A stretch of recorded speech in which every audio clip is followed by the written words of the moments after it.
The sun hung low and hot over Coyote Creek, dragging shadows long across the dust.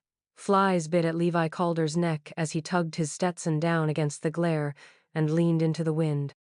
His mare snorted at nothing, hooves skimming dry earth crusted like old bone. The fence line ran along the creek's edge, bent and rusted, the posts brittle from seasons of neglect. He'd lost 3 heifers this spring, coyotes maybe. Maybe rustler sand he meant to find the breach before nightfall made it worse. That's when he saw her. She was slumped near a collapsed post, like the wind had knocked her down and forgot to pick her back up. Her dress, what was left of it, hung in shreds across her legs. Pale blue once, now sun-bleached and dirt-caked. Her knees were scraped raw, her hands curled under her like claws, nails packed with mud and blood. A smear of red crossed her cheek, dried like paint, and one shoe was missing. Levi stopped mid-step. His breath held. For a second, he thought she was dead. Then her chest hitched barely, a breath so thin it could have been the wind. Her fingers twitched once, then went still. He knelt, slow, like he might spook whatever life was left in her. Up close she was young, but not a child. Maybe 20, maybe less if the years had been hard, which they had. Her arms were bruised, deep purple blooming like storm clouds beneath the skin. Around her wrist, a strip of broken rope dangled like a question. He didn't speak, didn't call for help. He'd lived too long to believe someone would come if he did. With a grunt, he slipped his arms beneath her, lifted her like glass. She was light, too light, a body that hadn't eaten in days. She didn't stir, didn't resist, just sagged against his chest like whatever fight she had left was done. Levi carried her back across the pasture to his pickup parked under the cottonwood. The truck was old, door held with twine, bed full of feed sacks and hay, but it still ran when it needed to.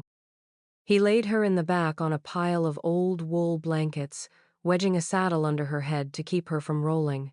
Dust puffed from her hair when it hit the cloth. She coughed once, sharp and dry, but her eyes never opened. He started the engine without a word and turned toward home. His ranch, if you could still call it that, sat 20 miles out, past 2 dry wells and a burned-out chapel. Half the windows were boarded up. The barn leaned like a drunk. But the inside stayed warm when the fire was lit, and the kitchen sink still ran rust-colored water if you jiggled the pipe right. He carried her in, and laid her on the bed he hadn't touched since Alice died 3 years ago. She looked wrong there, too small for the pain she carried, too quiet for what her body had been through. Levi sat down beside the door, shotgun across his knees. Outside, the wind blew low across the prairie, carrying dust and secrets. He didn't ask who she was. He just waited. Levi carried her through the narrow doorway like a man holding something sacred and cursed at the same time.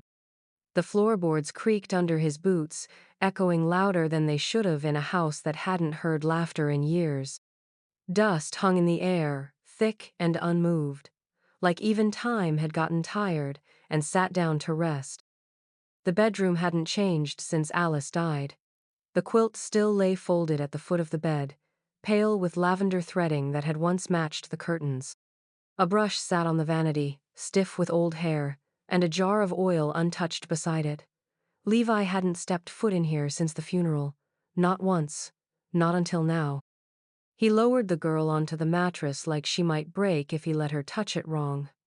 Her body didn't resist, didn't twitch or groan, just sank in slow, the way the forgotten do. Her face was slack but not peaceful. Her jaw set too tight, her eyes shadowed like something behind them hadn't stopped running.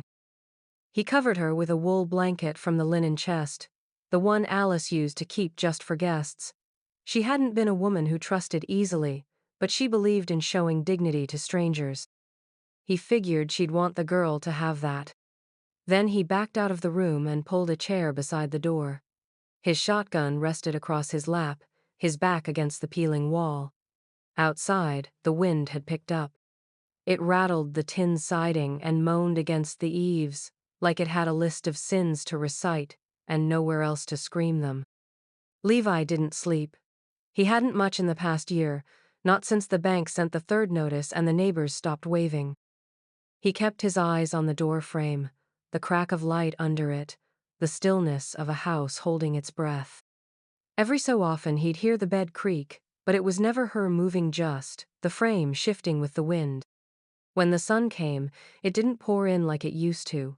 It crawled across the floorboards, dragging gold across the worn wood, like it was trying not to be noticed. Levi stood slow, joints stiff, and pushed the bedroom door open just enough to see. She was awake. Her eyes were open, wide and wild, staring up at the ceiling like it might fall in on her at any second. Her body didn't move, just her eyes. They followed him when he stepped in, cautious as a man approaching a wounded animal. She flinched when he got too close, so he stopped at the foot of the bed. "Water," he said, voice gravel, thick from the night.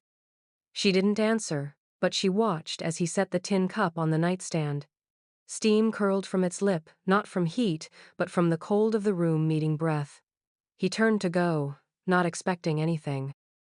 But then he heard the soft clink of her reaching for the cup, her fingers brushing metal, her throat working hard against the swallow. She drank. That was all. She didn't run. She stayed. The days unfolded slowly, the way they do when there's no one around to mark them. No calendar, no church bell, just the rise and fall of the sun over the pasture and the creak of the windmill slicing sky. Josie didn't speak, not once, but she moved like she'd always lived here, quiet, deliberate, ghost-like. She swept the floor in the mornings before Levi could track dust in with his boots. She boiled water in the dented kettle that hadn't seen use in years. She patched his shirts, fingers nimble, the needle flicking in and out of fabric with the patience of someone who had nothing left but time. She never asked where anything was. She just found it. Levi watched her from the porch when she thought he wasn't looking. She walked barefoot through the pasture just after dawn, hair tangled from sleep, feet trailing dew like she belonged to the land more than to the house. Her bruises were fading, slowly. The dark splotches on her arms softened to yellow. The marks on her ribs sunk beneath skin grown stronger. But they were still there, like shadows that refused to leave even when the light came. She wore one of Levi's old flannel shirts now, sleeves rolled up past the elbows, hem brushing her knees. It swallowed her, made her look smaller than she was. She tied it with twine at the waist. He offered her boots once. She shook her head. She'd bled through the socks he gave her. She didn't flinch when the cattle came close. She didn't scream when the wind slammed the screen door at night, but she jumped just slightly every time Levi walked too fast through a room. Just enough to let him know she hadn't forgotten the last man who raised a hand. He didn't ask. He figured silence was safer than answers too soon. Still, questions gnawed at him in the quiet. What kind of manner men left a girl like that out here to die? And what kind of strength did it take to crawl from wherever she came, across rock and thorn, until her body gave out at his broken fence? At night, Levi sat on the porch and watched the stars come out one by one. Josie moved through the house like a whisper, lighting the oil lamp in the kitchen, brushing the ashes from the hearth, folding the same blanket she used each night and laying it carefully at the foot of the couch she chose instead of the bed. She never once stepped back into the room he found her in. Not since the first morning. Like it belonged to someone else. He didn't try to make her talk.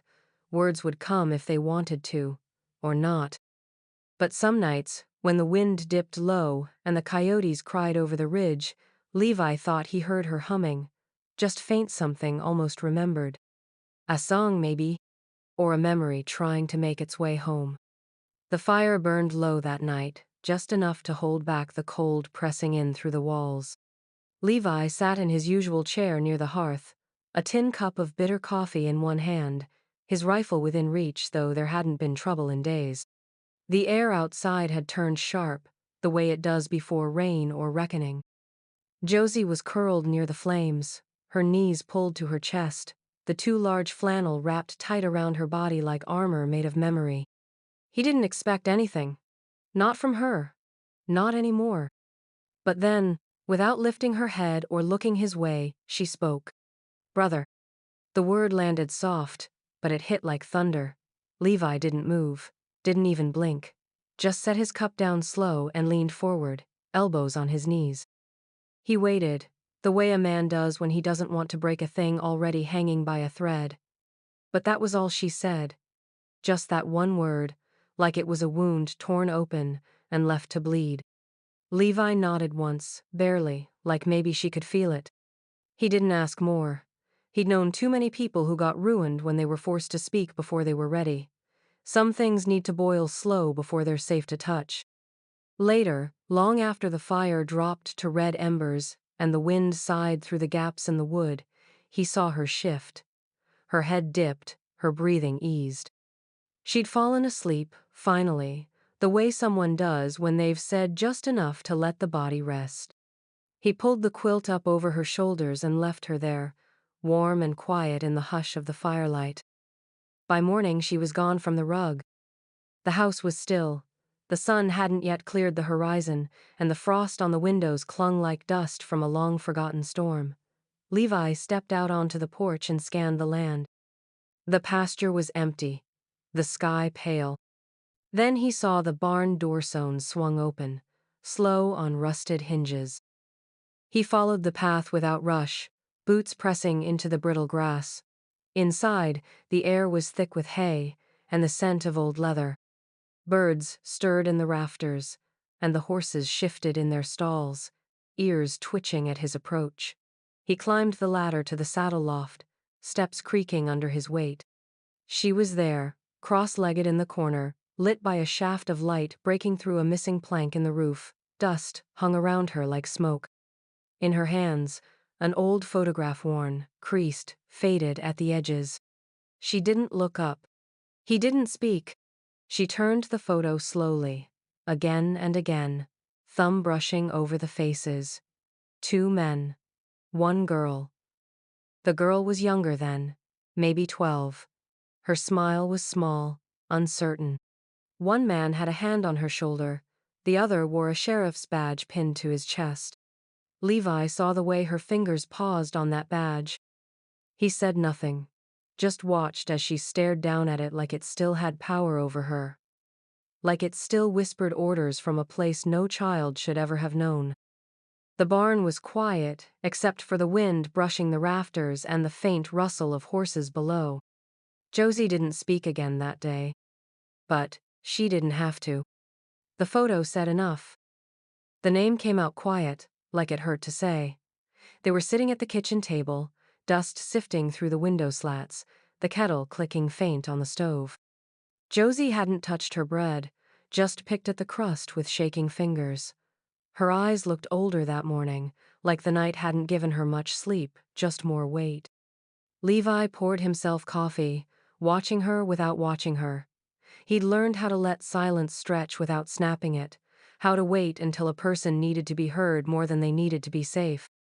My name's Yoshi Whitaker. The cup stopped halfway to his lips. He didn't move, didn't sip, didn't breathe. Whitaker. It felt like a gun cocking in the room. Levi set the mug down slow. His mind ran through the map of the land out here, all the names carved into dirt and fence post, and the weight they carried. And that one Whitaker was carved deep. Not just a name, but a warning. Her brother's name was Dean Whitaker. Sheriff Dean Whitaker. Ran the next county like it was deeded to his blood. The law bent around him, not the other way.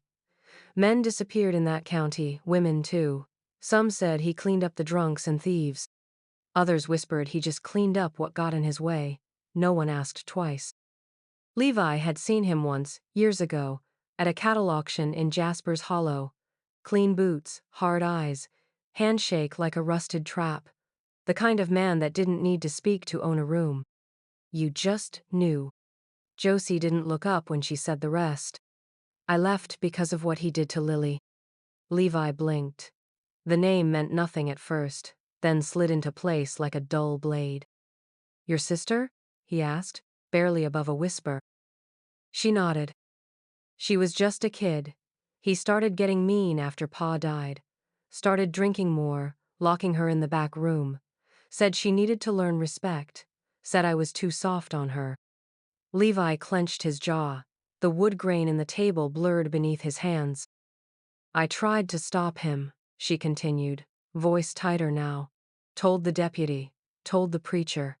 They looked at me like I was crazy, like I was tearing down something sacred. Her fingers curled into fists. He said I shamed him. Said I was no sister of his. Then one night, he left me out by the canyon road. Beat me raw. Took my shoes. Said if I came back, Lily'd pay worse. Levi stood, walked to the sink. Ran water though he didn't need any. The kitchen suddenly felt too small for the air in it. The shadows in the corners stretched longer than they should have. You believe me? She asked after a long moment. Levi turned. Her eyes were hollow but steady, like she was daring him to lie. Yeah, he said. I do. She looked away then, just slightly. Not in shame. In relief. It wasn't a name anymore. It was a burden, and she wasn't carrying it alone now. The wind had changed. Levi felt it before he heard anything. That thick pressure in the air like a storm was thinking about crawling in. Out in these parts, weather wasn't the only thing that turned sharp without warning. Word moved faster than water, and dry towns loved wet secrets. Someone had seen Josie in town maybe when she picked up salt and bandages at the feed store, or when she stood a second too long on the edge of Main Street, staring at the courthouse like it owed her something. It didn't take much for a rumor to grow teeth.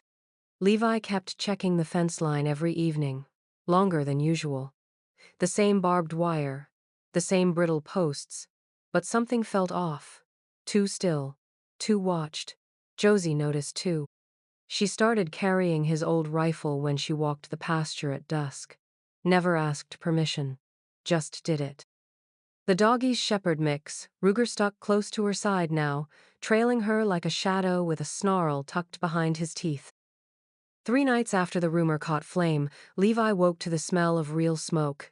Thick, acrid, clawing down his throat before his eyes even opened.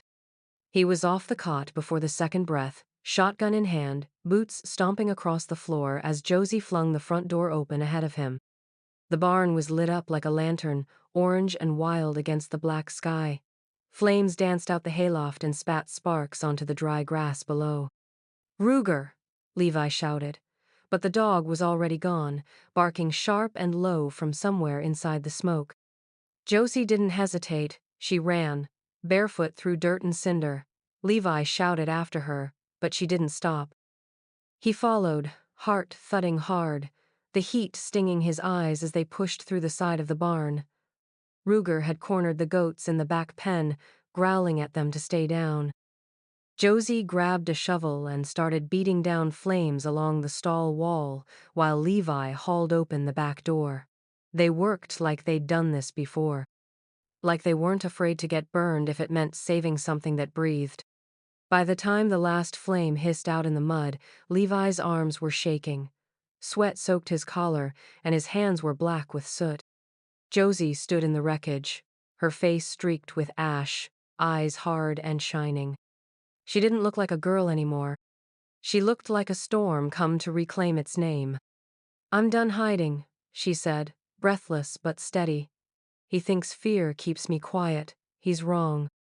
Levi looked at her, at the way her fist still clenched like she was ready for the next fire, the next man to try and take what little she had left. Then we fight, he said. Her eyes flicked to him just a glance, but something in her expression eased. Not softened. Sharpened. The war had found its way to their land. And Josie Whitaker wasn't running anymore. The night was quiet after the fire, but not peaceful. The kind of quiet that comes after a scream, when the world holds its breath, waiting for something worse. The barn still smoldered, a few blackened beams hissing faintly in the dark. Levi had patched the fence where it was cut, ran wire until his hands were raw, but he hadn't said much since. Josie hadn't either. They sat near the porch now, the two of them, with Ruger curled between them like a sentry too tired to sleep. The stars were bright overhead, scattered like silver dust across the sky. The land around them breathed slow again. But Josie didn't. She stood without a word, stepped out into the yard, and pulled the flannel shirt higher on one side. The moon caught the bare skin of her hip, pale and smooth except for the brand. It was circular, about the size of a silver dollar. The flesh was raised and warped slightly, the edges jagged where the metal had burned too deep. It wasn't a ranch brand. It wasn't anything official. Just a cruel, deliberate ring charred into her skin like someone was trying to erase her and mark her all at once. Levi rose from his chair but didn't approach. He waited, heart thudding in his chest, something low and old curling in his gut. "My brother did it," she said. The words came quiet, flat, like she'd rehearsed them 1,000 times, and still hated how they sounded. "He said it would keep me from forgetting, said I needed a reminder of who I belonged to, who I betrayed." She let the shirt fall and turned toward him. Her eyes were hard, but something shimmered just beneath rage maybe, or grief, or something that had no name at all. He used to tell the others the same thing, that they were lucky, that silence was safety, that speaking meant suffering. Levi stepped forward slowly, as if walking into something sacred and broken. "I tried to help them," she said. "The girls. I'd hide them food, show them how to get to the creek at night, but most never made it far. The ones who did, he found them, or they froze, or they disappeared." She looked up at him then. "I kept my mouth shut after a while. Thought maybe I was helping by staying alive. Maybe it mattered that I remembered them, even if no one else could." Levi reached out, and this time, she didn't pull back.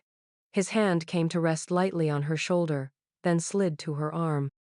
He could feel her trembling, not fear, not weakness. Just too much weight held too long. He sank to his knees in the dust beside her. "No one," he said, voice rough and certain. "No one silences you again. Not as long as I've got breath in my body." Josie didn't cry. She'd long since run dry. But for the first time, her shoulders eased, just a little, like she believed him, like the silence didn't own her anymore. Not entirely. The road to Harlan County was long and rutted, barely more than a scar carved through dry hills and brush that stretched like old skin across the land. Levi drove with both hands on the wheel, the old truck rattling against the washboard trail, tires spitting gravel behind them like bones being shaken loose. Josie sat quiet in the passenger seat, her eyes fixed on the horizon, jaw tight. She hadn't said much since dawn. She didn't need to. Her silence carried purpose now, not fear. The map Levi folded on the dash was old, edges torn, ink faded from sun and sweat. The place they were headed, St. Lillian's Refuge for Girls, wasn't on it, hadn't been for years. It was the kind of place people didn't talk about unless they had to. The kind of place that looked holy on paper and felt haunted in the bones. They reached the edge of town by mid-afternoon. Harlan County didn't welcome visitors. The storefronts were hollowed out, the people too. Everyone who saw the truck turned their heads too fast or stared too long.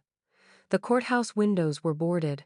The saloon looked like it hadn't heard laughter since the war.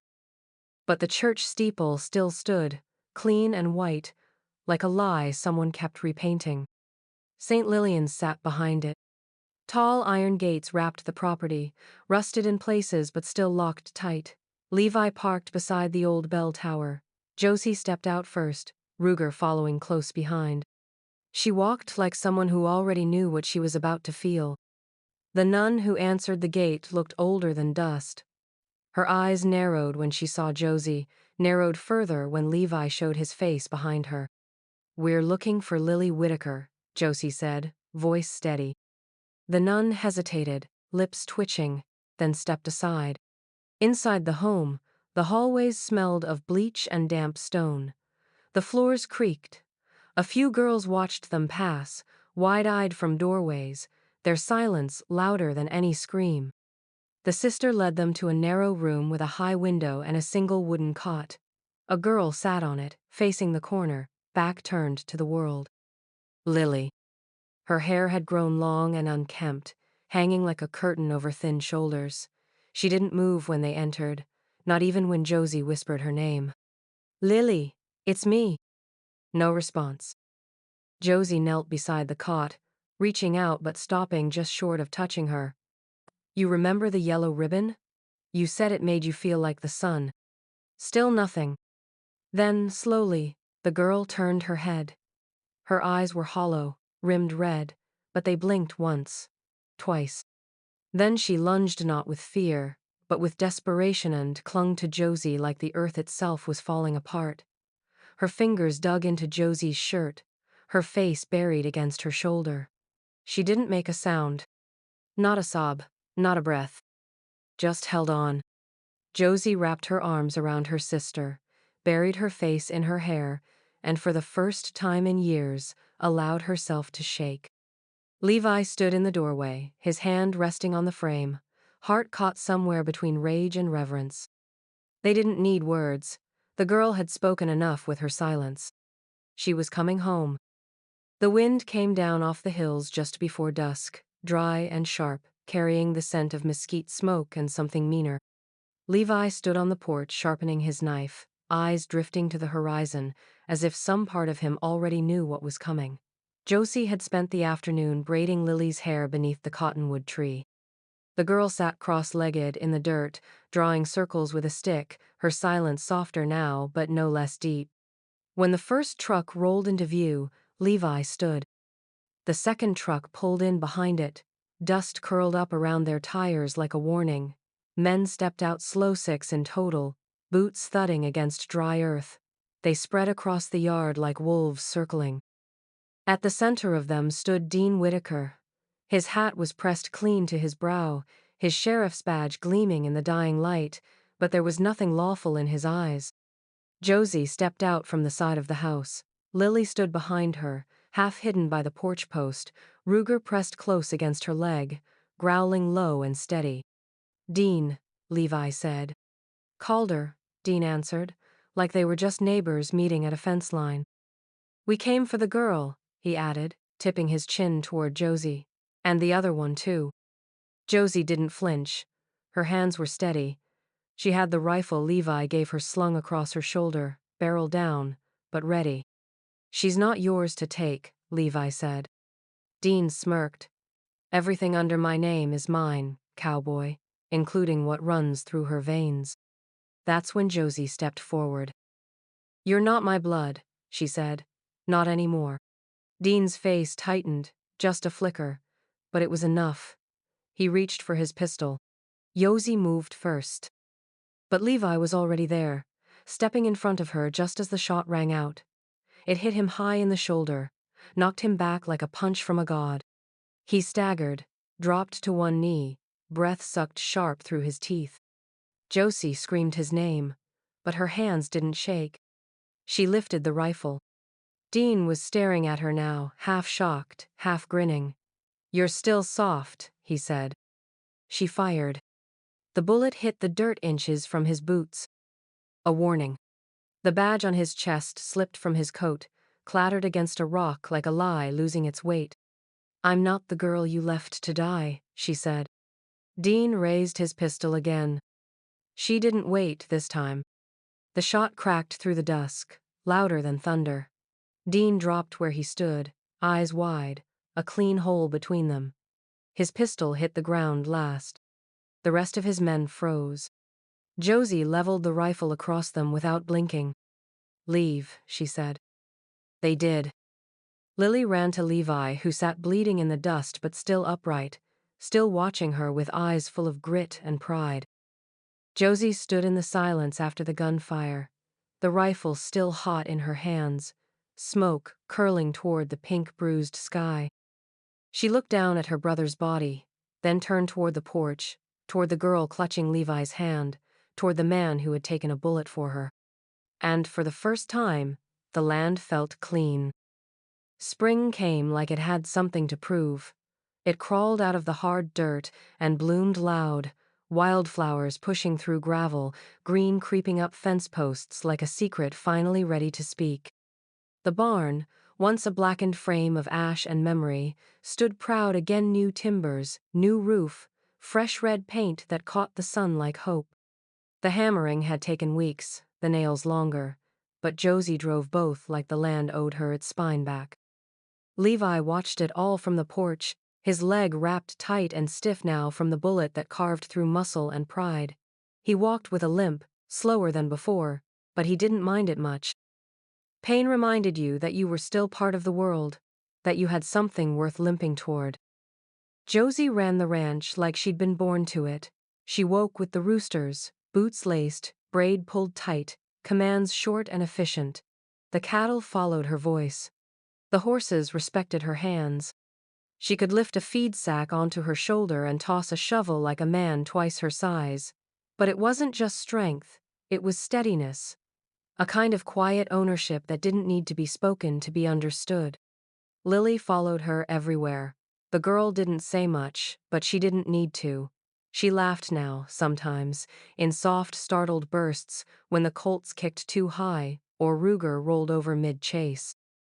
Her feet were surer, her eyes less haunted.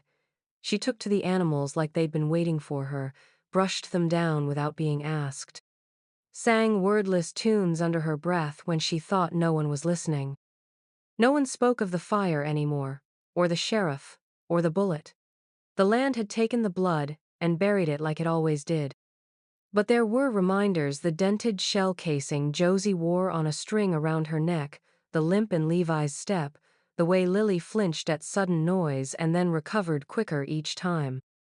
At night, they sat around the fire pit Levi built from old stone. Lily curled between Ruger and a blanket. Josie perched on the edge of a stump with a tin cup in her hands. The flames painted them gold and red, and the wind whispered through the grass like it had finally run out of things to yell about. Levi watched them from his chair, a slow kind of warmth spreading through the ache in his side. He didn't say much anymore, just watched, listened, let the quiet hold him like it never had before. Josie wasn't the girl he found in the dirt anymore. She wasn't a whisper or a warning or a name to be feared. She was the storm that stayed, the wind that rebuilt, the fire that didn't burn everything down but cleared enough room to start again. And Lily was the root that held. This ranch, this land, this life, they hadn't just saved the girls. The girls had saved it right back.